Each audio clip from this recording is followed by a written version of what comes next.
ಉಚ್ಚಾಟನೆ ವಿಚಾರಕ್ಕೆ ಸಂಬಂಧಪಟ್ಟಂಗೆ ಹೇಳೋದಾದ್ರೆ ಎಲ್ಲೋ ಒಂದು ಕಡೆ ಅವರು ಹೊಸ ಪಕ್ಷ ಕಟ್ಟಲಿ ಸಕ್ಸಸ್ ಆಗುತ್ತೆ ಅಂತೀರಾ ಸರ್? ನೋಡಿ, ಅವರು ಒಬ್ಬ ಅನುಭವಿ ರಾಜಕಾರಣಿಗಳಿದ್ದಾರೆ. ನಾವಿಷ್ಟೇ ಹೇಳುವಂಥದ್ದು, ಹಿಂದೆ ಪಕ್ಷಗಳನ್ನು ಹೊಸದಾಗಿ ಮಾಡಿರುವಂಥವ್ರು ಯಾರೂ ಯಶಸ್ವಿ ಆಗಿಲ್ಲ ಅನ್ನುವಂಥದ್ದು ಒಂದು ಚಿಕ್ಕ ಮಕ್ಕಳಿಗೂ ಗೊತ್ತಿರುವಂಥದ್ದು. ಅದನ್ನು ವಿಶೇಷವಾಗಿ ಬಿಡಿಸಿ ಹೇಳುವಂಥದ್ದಿಲ್ಲ. ನಾನು ಹೇಳ್ತಾ ಇರುವಂಥದ್ದು, ಅವರು ಒಳ್ಳೆ ರಾಜಕಾರಣಿಗಳಿದ್ದಾರೆ, ರಾಜಕಾರಣ ಮಾಡಲಿ. ಮತ್ತೆ ಈಗಾಗಲೇ 2 ಸಲ ಉಚ್ಚಾಟನೆ ಆಗಿದೆ, 3ನೇ ಸಲ ಉಚ್ಚಾಟನೆ ಆಗಿದೆ, ಇದೇನು ವಿಶೇಷ ಅಲ್ಲ. ಮತ್ತೆ ಒಳ್ಳೆ ಕರ್ಕೊಳ್ತಾರೆ, ಇದೇನು ರೂಟೀನ್ ಅನ್ನುವಂಥದ್ದನ್ನು ಹೇಳ್ತಾ ಇದ್ದಾರೆ. ಆ ರೀತಿ ಆಗಬಾರ್ದು. ಒಂದು ಮೌಲ್ಯಾಧಾರಿತ ರಾಜಕಾರಣ ಆಗಬೇಕು. ನಮಗೇನು ಆಗಬೇಕಾಗಿದೆ, ಈ ಭಾಗದಲ್ಲಿ ಹೆಚ್ಚಿನ ಕೆಲಸ ಆಗಬೇಕು, ನೀರಾವರಿಗಳಾಗಬೇಕು ಮತ್ತು ಇಲ್ಲಿರುವಂಥ ಸಮಸ್ಯೆಗಳಿಗೆ ಪರಿಹಾರ ಸಿಗಬೇಕು ಅನ್ನುವಂಥ ಅವ್ರ ಹೋರಾಟ ಇದೆ. ಆ ಹೋರಾಟನ ಬೇರೆ ರೂಪದಲ್ಲಿ ನಾವು ಮಾಡ್ಬೋದಲ್ಲ. ಕಾಲು ಬಿದ್ದು ಕಾಲುಂಗುರ ಹಚ್ಕೊಳ್ಳೋ ಅನ್ನುವಂಥದ್ದನ್ನು ನಮ್ಮ ಹಳ್ಳಿಯಲ್ಲಿ ಒಂದು ಕಾನೂನು ಇದೆ. ಅದನ್ನು ಬೇರೆ ರೀತಿಯಿಂದ ನಾವು ಉಪಯೋಗ ಮಾಡ್ಕೊಳ್ಳೋಂಥದ್ದು ಆಗಬಾರ್ದು. ಅದ್ರ ಸಲುವಾಗಿ ಒಟ್ಟಾರೆ ನನಗೂ ಅನ್ನಿಸ್ತಾ ಇದೆ, ಅವ್ರೇನು ಯಾವುದು ಹೊಸ ಪಕ್ಷ ಏನು ಮಾಡಲ್ಲ.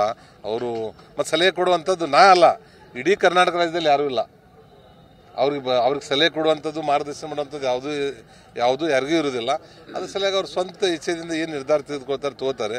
ನಾನು ವೈಯಕ್ತಿಕವಾಗಿರುವಂಥ ಒಬ್ಬ ನಮ್ಮ ಉತ್ತರ ಕನ್ನಡದವರು ನಮ್ಮವರು ಅನ್ನೋಂಥ ಭಾವನೆಯಿಂದ ಹೇಳುವಂಥದ್ದು, ಈ ಭಾಗದಲ್ಲಿರುವಂಥ ನಿಮಗೇನು ಕಳಕಳಿದೆ ಈ ಜನರ ಬಗ್ಗೆ, ಆ ಕಳಕಳಿಗೆ ನಾನು ಮೆಚ್ಚುಗೆ ವ್ಯಕ್ತಪಡಿಸ್ತೇನೆ. ಆದರೆ ಅವ್ರು ಮಾಡಿರುವಂಥ ದಾರಿ ಬದಲಾವಣೆಯನ್ನು ಮಾಡಿ ಭಾಗದ ಅಭಿವೃದ್ಧಿಗೆ ಸಮಯ ಕೊಡಬೇಕು ಅಂತ ವಿನಂತಿಯನ್ನು ಮಾಡ್ತೇನೆ. ಅದೇನಿಲ್ಲ, ನಾನು ಟಿವಿದಲ್ಲಿ ನೋಡಿದ್ದೀನಿ, ಇನ್ನೂ ಅವ್ರೇನು ನಿರ್ಧಾರ ಮಾಡಿದಿಲ್ಲ.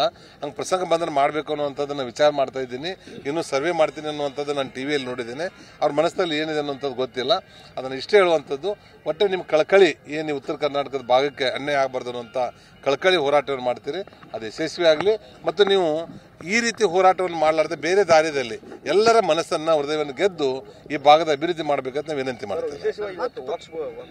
ನೋಡಿ, ಅದು ಮೊದಲಿರುವಂಥದ್ದು ಮಾರ್ಪಾಡುಗಳನ್ನು ಮಾಡಿದ್ದರು.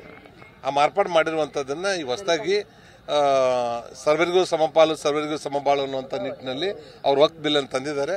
ನಿಜವಾಗಿ ಅದು ಯಶಸ್ವಿ ಆಗ್ತದೆ. ಎಲ್ಲರೂ ಅದಕ್ಕೆ ಸಹಕಾರವನ್ನು ಮಾಡಬೇಕು ಅಂತ ವಿನಂತಿ ಮಾಡ್ತೇನೆ.